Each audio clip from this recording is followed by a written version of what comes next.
Hai Sobat RLCS, terima kasih sudah klik video ini. Dan kita akan membahas game yang sangat krusial dari babak terakhir turnamen Tap and Sigmund yang berlangsung di Malmo, Swedia. Ya, formatnya adalah 7 babak ya teman-teman. Dan di babak terakhir ini sangat krusial. Magnus Carlsen berhadapan dengan Yagis Erdogmus. Nah, buat teman-teman yang belum tahu, Yagis Erdogmus ini adalah pemain catur berusia 14 tahun yang baru saja memecahkan elo rating sebagai pecatur termuda yang menyentuh elo rating 2700. Bahkan Magnus Carlsen aja nggak bisa ngelakuin itu ya. Tapi gimana permainannya? Ini game yang sangat ketat banget, yang sangat intens banget, sampai harus ditentukan lewat permainan babak akhir. Nonton terus sampai habis, jangan lupa di like dulu, di share, dan jangan di skip iklannya teman-teman. Magnus Carlsen memulai dengan langkah D4, dijawab dengan D5, kemudian kuda F3, dan hitam mainkan langkah C5. Putih kemudian mainkan langkah C4. Ini Queen Pawn opening ya, cross variation. Kemudian hitam makan pion C4 ya. Kalau makan pion D4 dimakan lagi pakai queen, memungkinkan untuk terjadi pertukaran queen. Jadi makan C4 terlihat paling maksimal, paling bagus lah. Kemudian putih E4, hitam makan pion D4 dimakan lagi pakai queen. Ya, Magnus langsung menawarkan permainan akhir melawan pecatur yang generasi lebih muda di bawahnya. Kemudian makan lagi, kemudian gajah ke petak D7 ya, menjaga petak B5 penting banget. Gajah makan C4, kemudian dilanjutkan dengan kuda ke petak C6. Putih kemudian gajah ke petak E3, pertukaran kuda dilakukan, dimakan lagi, dan kemudian hitam E6. Ya, tujuannya mau ngembangin bishop nih, dan mematikan kekuatan dari gajah C4. Putih F3 menjaga struktur kuat petak center, hitam mainkan langkah kuda E7, putih raja F2. Ini menarik nih, tanpa rokade ya. Ya memang ini kenapa dilakukan untuk lebih cepat aja teman-teman. Raja membantu dalam format endgame. Kuda ke petak C6, kemudian bishop ke petak E3, hitam benteng C8, dan putih kuda D2. Hitam kuda E5, putih kemudian bishop E2, dan hitam bishop C5. Langkah ke-14, kemudian terjadi pertukaran bishop, dimakan lagi dengan benteng, dan kemudian benteng H ke petak C1. Dimakan lagi, kemudian dimakan lagi, dan hitam kuda C6. Endgame. 17 langkah langsung tinggal sisa begini. Gimana itu permainannya? Ya, apa sih ide dari Magnus? Ya, ide dari Magnus berarti dia ingin mengambil kelemahan dari endgame-nya Yagis Erdogmus nih. Bisa jadi Magnus sebelum pertandingan sudah ngecek nih. Wah, kayaknya kalau main taktikal lawan Erdogmus susah nih. Nah, langsung aja lah main sederhana menuju endgame. Kira-kira jago nggak nih endgame-nya junior ini? Setelah kuda C6, Magnus mainkan langkah menarik di middle game yaitu E5, memberikan pion gratis. Tapi kalau dimakan bahaya buat hitam ya, benteng akan masuk. Ini yang akan terjadi, benteng masuk ke petak C7. Kemudian kalau dijaga dengan bishop, benteng C8, nggak bisa ya. Nah, jadi ngasih satu pion bohong lah itu. Kalau dikasih bahaya banget buat hitam. Kalau dimakan, raja E7, putih F4, kemudian benteng ke petak C8, kemudian putih A3, mencegah petak B4, hitam F6, makan, dan kemudian dimakan lagi dengan pion G. Nah, ini sangat menarik ya teman-teman. Struktur pionnya kan jadi berubah. Nah, inilah yang menuju endgame. Nanti teman-teman akan lihat perbedaannya ya. Putih benteng C3, hitam kuda ke petak D4, kemudian ditukar benteng, makan lagi, gajah D3, dan H6. Kemudian raja E3, kuda C6, putih kuda F3, B6, kemudian G4, dan terjadi pertukaran pion ya. Dan kita bisa lihat di sini perbedaan pionnya ya. Struktur pion hitam kurang bagus sebenarnya karena terpecah, sementara putih lebih nyambung. Kuda E5, gajah F5, kemudian game berlanjut dan akhirnya terjadi pertukaran gajah dan kuda dimakan oleh Erdogmus ya, dan itu sebuah kesalahan, terlalu cepat ya. Harusnya di sini dia bisa main-main dulu dengan kuda. Tapi dia cepat ngambil sini.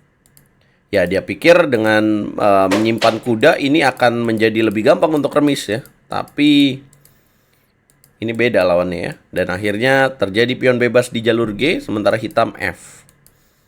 Masuk di atas langkah ke-40, ya game berlangsung sudah lebih dari 2 jam. Kayaknya konsentrasi juga makin menurun. Dan akhirnya kesalahan terjadi di langkah ke-50 setelah tambahan waktu ya. Dengan sisa waktu di bawah 2 menit, Erdogmus melakukan kesalahan dengan raja E7 yang seharusnya dia di sini promosin pionnya aja. F4 apabila dimakan tentu salah, apabila raja ke petak D3 maka A5. Kalau dimakan lagi, tetap nggak bisa makan ya. Kalau di sini raja E4 maka hitam raja E7. Nah, ini Bedanya ya, pion di sini tuh akan membuat remis. Jadi kalau misalkan dimakan, Raja F6 kemudian Raja E4 ini akan remis. Ya, ini udah rumus teori nih kalau teman-teman pernah ngeliat video RL Chess membahas bedanya pion putih di petak A5 dan di baris keempat ini bedanya. Tuh, jadi raja akan kekejar. Nah, jadi harusnya bisa remis ya. Jadi kalau misalkan F4 ya dibahas dengan gajah B7 lebih gampang lagi, tinggal A5. Pokoknya ngilangin pion ini, kudanya, rajanya ngambil pion ini. Tapi apa yang dilakukan oleh Erdogmus? Erdogmus mainkan langkah raja ke petak E7 sehingga putih bisa masuk dengan raja B5. Nah, dia sangka pionnya akan promosi dengan trik B5 ini, menutup ancaman atau penjagaan dari gajahnya menjaga petak F1. Tapi dia lupa kalau misalkan ada pion G7 sebagai defleksinya yang mengganggu. Sehingga ketika dimakan dulu. Dan dia nggak bisa nutupin lagi gajahnya. Karena kalau dia nutupin, ini akan memperlambat promosinya dia. Dia harus makan dong. Ya, atau yang lebih gampang lagi B6 aja. Karena F2 dan gajah 6. Gajah 6 tadi salah ya. Harusnya B6 aja dan akan terkena pionnya. Jadi pion harus dimakan. Sementara kalau memaksakan diri dengan F2, pion akan promosi langsung mengancam kuda. Bahaya banget. Dimakan dan kemudian makan B5, F2, gajah H3, kuda E6 dan kemudian B6, kuda D4, B7, kuda C6 dan raja A8, hitam menyerah. Erdogmus meninggalkan tempat pertandingan sambil menangis ya, sedih lah. Ini kan peluang dia untuk mematahkan statementnya Caruana ya, dia bisa menahan Magnus Carlsen di mana dia diragukan untuk mencapai elo rating 2700 karena lawannya Topalov. Ya, tapi inilah Magnus Carlsen dan Magnus Carlsen akhirnya memiliki poin yang sama karena di skenario babak terakhir ternyata Arjun Erigaisi ditahan remis oleh Andy Woodward. Dan akhirnya mereka bermain tie break dengan 3 babak bermain catur kilat. Game pertama Magnus menang, kemudian game kedua Arjun menang, dan game ketiga penentuan Magnus menang dengan game ini teman-teman. Coba lihat. Ya, dia bermain dengan Queen Gambit Decline. Dan permainan tajam seperti biasa ditampilkan oleh Arjun Erigaisi dengan coba mendobrak lewat petak center. Kemudian Magnus Carlsen ya seperti biasa kalkulasinya lebih akurat ya. Dan inilah momen yang menarik di sini teman-teman, dimana sebenarnya ya ini dikasih kudanya ya, tapi pion D4-nya jatuh. Sebenarnya dalam posisi ini unggul buat Arjun Erigaisi, tapi Arjun kepancing juga untuk makan pion A5. Harusnya kuda D3 dia di sini lebih bagus. Makan pion di petak A5 jadi momen yang sangat krusial sehingga Magnus Carlsen bisa mainin skak-skak dan kemudian skak yang menguntungkan ya, dan kemudian dia mainkan langkah Sacred was the Knight dan terjadi discover check Queen di petak B6 akhirnya jatuh. Itulah yang terjadi dari Tap and Sigmund 2026. Magnus Carlsen keluar lagi sebagai juara, baru aja juara chess.com Open ya. Peringkat 2-nya Arjun Erigaisi dan peringkat 3-nya Abdusattorov atau Yagiskan. Apa komentar kalian? Saya mau ucapin terima kasih kalian yang udah nonton di YouTube RL Chess. Semoga selama nonton streaming ini teman-teman skillnya nambah ya.